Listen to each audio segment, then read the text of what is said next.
Веселый смех на время умолкает. Учитель начинает свой урок.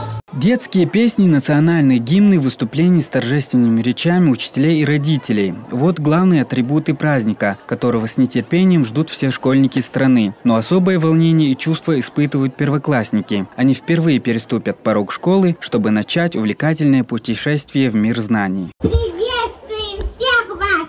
Перед вами первый класс. Мы стояли, долго ждали и обдумывали речь.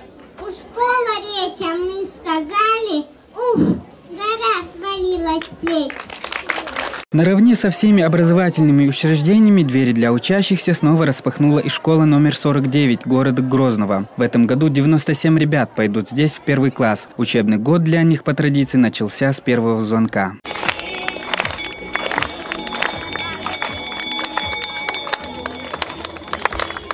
После торжественной линейки у первоклашек проходит самое интересное занятие за весь учебный год – урок мира. Здесь они знакомятся со своей первой учительницей, которая будет для них второй мамой в течение 4 лет. Они еще не понимают всего происходящего, но этот день в последующем станет одним из самых важных событий в их жизни. На сегодняшний день в школу пришли 190 первоклассников. Это очень большое количество, мы очень рады. Но они и дальше будут поступать, потому что в течение сентября у нас все равно пополнение идет, и дети у нас приходят.